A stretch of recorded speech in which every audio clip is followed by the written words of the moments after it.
My son called me a beggar and kicked me out of the house. The word doesn't come out loud. It comes out careless. Like something small. Like something he thinks won't matter. Beggar. We're standing in the hallway. The narrow space between the front door and the living room where so many ordinary moments once happened. Family photos line the wall, birthdays, graduations, holidays. Faces smiling in frames that suddenly feel like they belong to another life. The air is heavy, not with shouting, but with certainty. His certainty. I look at him. Really look at him. He's not a boy anymore. He's confident now, sharp, impatient. He's wearing comfort like armor, standing in a house he believes belongs to him, simply because he lives in it. You don't do anything, he continues, his voice tightening as if rehearsed. You just sit around. You eat. You exist. He gestures around the house like he's presenting evidence. The clean floors. The polished furniture. The quiet order. Everything paid for long ago, maintained quietly, never thrown in anyone's face. Until now. I'm done, he says. I'm not supporting a grown man who can't even take care of himself. I don't interrupt. I don't argue. At 70+ years old, I've learned something important. When people reach this point, they're not looking for truth. They're looking for permission. Permission to be cool without guilt. He waits for me to respond. Maybe he expects anger. Maybe shame. Maybe begging. I give him nothing. That frustrates him. You hear me? He snaps. This isn't a shelter. This isn't charity. That's when he does it. He walks to the corner of the hallway, grabs my old suitcase, the one I've kept packed since my wife passed, out of habit, out of readiness, and pushes it toward me with his foot. Not violently, just dismissively. Get out, he says. Go be a beggar somewhere else. The word lands again.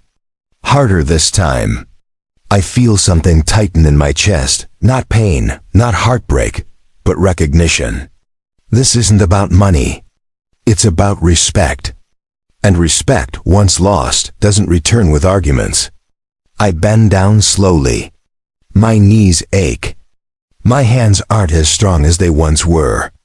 I pick up the suitcase, feeling the weight of memories more than clothes. I stand back up and meet his eyes. I hope, I say calmly, my voice steady, that one day you understand what you're doing right now. He laughs. Not nervously, confidently. Don't act like a victim, he says. You're nothing without this house. That's when I smile. Not wide, not sarcastic. Just a small, quiet smile. Because he has no idea how wrong he is. I turn toward the door. No one stops me. No one softens. No hesitation. The lock clicks behind me, clean and final, like a decision made long ago. Outside, the air is cold. Honest. Cars pass by. People living their lives, unaware that a father just became homeless at the hands of his own son. I stand there for a moment, suitcase at my feet, and let it all sink in. The house. The word. The silence. Then I start walking. I don't go far. I don't wander aimlessly. I go exactly where I planned to go if this day ever came. Because I've lived long enough to know that comfort can turn into arrogance faster than poverty ever does. That night I don't sleep much. Not because I'm afraid, but because I'm thinking.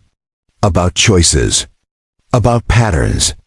About how entitlement grows when consequences disappear. The next morning, I make calls. Not desperate calls. Not emotional ones.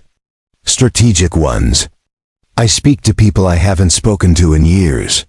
Voices that recognize me immediately. Voices that change tone when they hear my name. Conversations that don't require explanations. Days pass, then weeks. I don't contact my son. I don't defend myself. I don't ask for forgiveness. Silence, I've learned, is sometimes the loudest response. What he doesn't know, what he couldn't possibly imagine, is that I didn't leave with nothing. I left with access. With history. With leverage built quietly over decades. And as the days pass, plans move forward without noise. Papers are signed. Decisions are finalized. Numbers grow. Power shifts. Exactly 1 month after he called me a beggar, I stand in front of a mirror, straightening my jacket, my expression calm. The world has changed again. And this time, I'm walking back into it. Because when I return, it won't be as a man asking for shelter. It will be as a man bringing the truth with him. And that truth is worth 15 billion reasons he's about to regret that word. The first night away from that house doesn't feel dramatic. It feels quiet. Too quiet. The kind of quiet that forces memories to speak. I sit alone in a small, clean room, my suitcase resting by the wall exactly where I placed it. I don't unpack. I never do. Unpacking feels like surrender, and I didn't leave that house defeated. I left it aware. I replay his voice in my head, not to torture myself, but to study it. The certainty. The lack of hesitation. The confidence of someone who believes consequences are for other people. I've heard that tone before on younger men, in boardrooms. During negotiations where arrogance walked in before wisdom did. It rarely ends well. The next morning, I wake early. Not because I'm anxious, but because routine has always been my anchor. I dress neatly, comb my hair, straighten my collar. Dignity doesn't disappear just because your address changes. I sit at a small table and make the first call. The voice on the other end pauses when I say my name. Not from confusion. From recognition. It's been a long time, he says carefully. Yes, I reply. But not too long. That call leads to another. And another. Conversations flow easily, like no time has passed at all. There's no need to explain who I am or what I've done. The past already did that work for me. By the end of the week, I'm back in rooms I never truly left, just stopped visiting. Quiet offices. Glass walls. People who listen more than they speak. Decisions that move markets without ever making headlines. I don't rush. I never have. Speed is for people trying to prove something. Days turn into weeks. Each morning, I walk with purpose. Each evening, I review numbers that don't make sense to people who measure wealth by what they can see. I don't brag. I don't announce. Power doesn't need witnesses, and through it all, I don't contact my son. I don't ask where he's eating dinner. I don't check if the house feels emptier without me. I don't wonder if he regrets anything yet. Regret has its own timeline, and it never responds well to pressure. What I do instead is remember. Remember the first company I built when he was still a child. How I sold it quietly, reinvesting everything into ventures that didn't need my name attached. I remember the partnerships that lasted decades, the trust earned slowly, protected fiercely. I remember choosing to step back, not because I failed, but because I wanted peace. And peace, it turns out, can make people underestimate you. By the third week, things accelerate. Contracts finalize. Mergers complete. Figures that once existed only on paper turn solid, undeniable. I watch the total climb calmly, unemotional, like someone watching the tide come in. 15 billion isn't a prize. It's a result. One afternoon, I sit across from a man half my age, sharp suit, sharper eyes. He studies me carefully before speaking. You could have stopped this earlier, he says. You could have corrected your son. I nod. I could have. Why didn't you? Because lessons learned without loss rarely last, I reply. He leans back, understanding settling in. You're going back? Yes, he smiles slightly. That will be unforgettable. The final week arrives quietly. I pack the same suitcase, now joined by another. Not because I need more space, but because symbolism matters. I stand in front of a mirror again. Older than the man who left, but steadier. Clearer. The driver waits downstairs. The car is familiar, comfortable, not extravagant. I've never liked excess. It confuses people about what really matters. As we pull into the neighborhood, nothing looks different. Same houses. Same lawns. Same calm illusion of permanence. But I am different. The car stops in front of the house. The house he told me I was nothing without. I step out slowly, adjusting my jacket, my posture relaxed. I don't feel anger. I don't feel excitement. I feel ready. The front door opens before I knock. He stands there, confused at first, then annoyed. What are you doing here? He asks. I told you. I meet his eyes calmly. I know, I say. That's why I came back. He scoffs. You think you can just show up again? I smile faintly. Yes, I reply. I do. Because behind me, the truth is already walking up the driveway, and in a moment, the word beggar is going to collapse under the weight of reality he never bothered to learn. And that moment is only seconds away. He doesn't step aside at first. He stands in the doorway like the house itself has chosen him as its guard. Shoulders squared, jaw tight, eyes narrowed with irritation that hasn't yet caught up to fear. What is this? He asks again. Why are you here? I don't answer immediately. I let the moment breathe. Behind me, the car door closes softly. Footsteps approach, measured and confident. Not hurried. Not hesitant. My son notices the sound and glances past me. That's when his posture changes. 3 people walk up the driveway together. Not flashy. Not loud. Suits tailored with restraint. Briefcases carried like tools, not trophies. The kind of people who don't announce importance because their presence already does. One of them nods at me respectfully. Good afternoon, he says. My son blinks. Who are they? Colleagues, I reply calmly. His eyes flicker with disbelief. Colleagues of what? Before I can answer, one of the men steps forward, extending a hand not to my son, but to me. It's good to see you again, he says. Everything is ready. My son's mouth opens slightly, then closes. His confidence stumbles for the first time. Ready for what? He asks, forcing a laugh. What's going on? I step past him and into the house. He doesn't stop me. The living room looks the same. Same furniture. Same layout. Same framed photos on the wall. But something fundamental has shifted. The space feels smaller now, like it knows it's being measured against the truth. The men follow me in, calm and deliberate.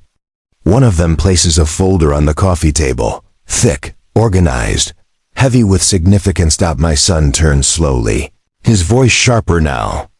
You can't just walk in here like this. I turn to face him. I can, I say.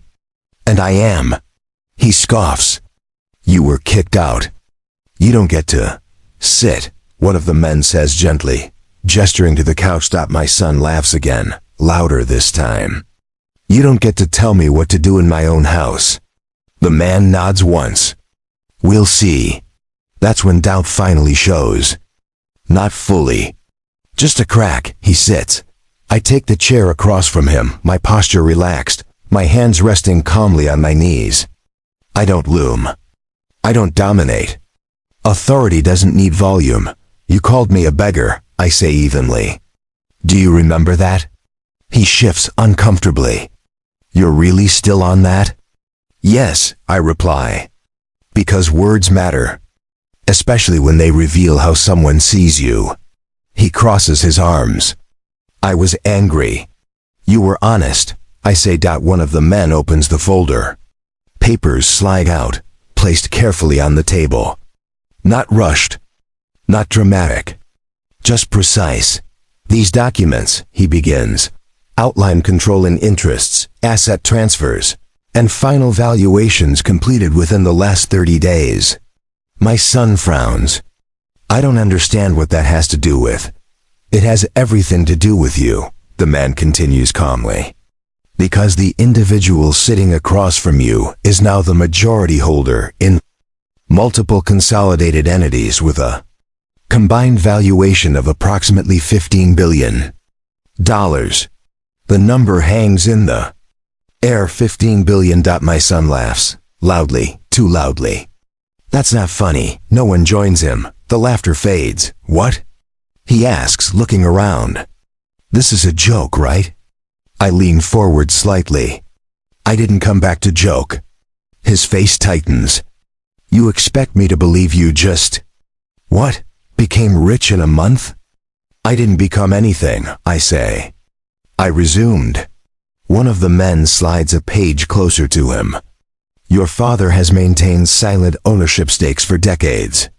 He chose to step away from daily operations years ago. My son stares at the paper, then back at me. Why didn't you tell me?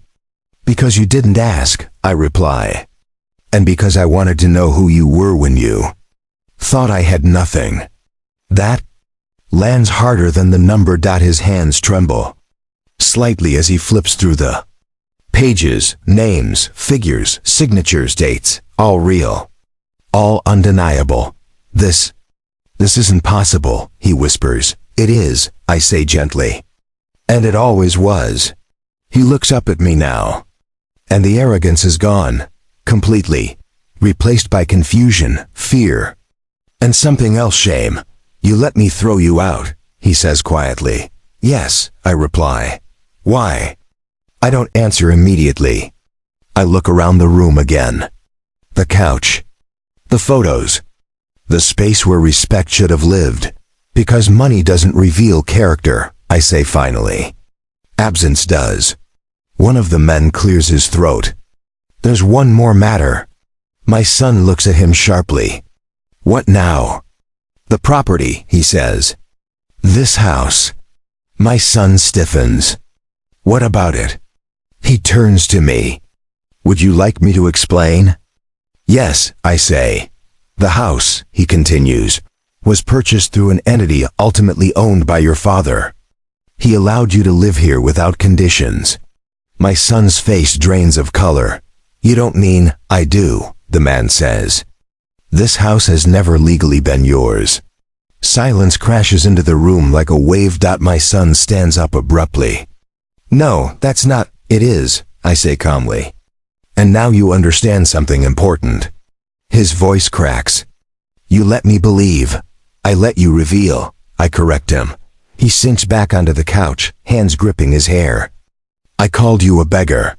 Yes, I say softly, and you're this. I'm your father, I reply. That hasn't changed. Tears fill his eyes now, unguarded, humiliating. I didn't know. You didn't care to, I say. There's a difference. One of the men closes the folder. We'll give you some time. They step back, professional and quiet. My son looks up at me, broken. What happens now? I stand slowly, my joints stiff but my resolve steady. That, I say, depends on what you learned. He opens his mouth to speak, but no words come out. I move toward the door, pausing for a moment. 1 month ago, I add. You told me I was nothing without this house. I look back at him. Now you know the truth. I step outside, and behind me, the weight of $15 billion isn't what crushes him. It's the realization that he lost something far more valuable the moment he mistook humility for weakness. I don't leave. Immediately. I step outside, breathe in the familiar air of the street, and let the silence do its work. Inside that house, something is broken, but not the kind that can't be repaired. The kind that had to break in order to be rebuilt correctly. After a few minutes, I turn back. When I re-enter, my son is still sitting on the couch, his elbows on his knees, his hands covering his face. He looks smaller than I've ever seen him. Not because he's weak, but because the illusion he lived inside has finally collapsed. I take a seat across from him. Not above him. Not beside him. Across. like equals who have something difficult to finish. I didn't come back to humiliate you, I say calmly. He nods slowly, still not looking up. It feels like it anyway. That's because shame sounds like humiliation when it's new, I reply. But it isn't the same thing. He finally looks at me, eyes red, voice unsteady. I treated you like you were worthless. Yes, I say. You did. I thought power came from money, he whispers. From control. From not needing anyone. And now? I ask, he swallows. Now I know I was wrong. I lean back slightly. When you threw me out, you thought you were proving strength. What you were really proving was how quickly respect disappears when comfort replaces gratitude. He nods again, slower this time. Deeper. I kept waiting for you to argue, he admits. To yell, to defend yourself. I didn't need to, I reply. I needed you to hear yourself. He exhales shakily. I don't deserve forgiveness. That depends, I say. Forgiveness isn't about deserving. It's about change. He looks at me with fear now. Are you taking the house back? I pause, not for drama. For honesty, no, I say. Not today. His head snaps up. Why? Because taking it back would teach you the wrong lesson, I explain. You'd learn fear, not respect. He frowns. Then what happens? I straighten my posture. You stay. But not as an owner. As a steward. He listens closely now. You will pay rent, I continue. Not because I need it, but because responsibility creates awareness. You will treat every person under this roof with dignity. Including me. I will, he says quickly. And one more thing, I add. You will never again confuse silence with weakness. Or humility with lack of worth. Tears spill freely now. I was blind. Yes, I say gently. But you can see now. That's what matters. We sit in silence for a while after that. Not awkward. Not tense, reflective. The kind of silence that comes after truth has finally been spoken aloud. Eventually, he stands and does something I haven't seen in years. He hugs me. Not quickly. Not performatively. He holds on like someone afraid of losing something precious he nearly destroyed. I'm sorry, he says into my shoulder. For all of it. I place a hand on his back. I know, I reply. Now live differently. That night, I stay in the guest room. Not because I have to, but because boundaries matter during rebuilding. The house feels different, quieter, more respectful. As it should have always been. In the days that follow, change proves itself through action, not words. He listens more. Speaks less. Asks instead of assumes. The arrogance that once filled every room fades, replaced by caution and humility. And me? I don't move back permanently. I don't need to. Power doesn't require proximity. It requires clarity. 1 month ago, my son called me a beggar and believed it. Today, he knows the truth. But the real wealth I returned with wasn't $15 billion. It was perspective. And at my age, I've learned this lesson well. Money can buy comfort. Power can demand obedience.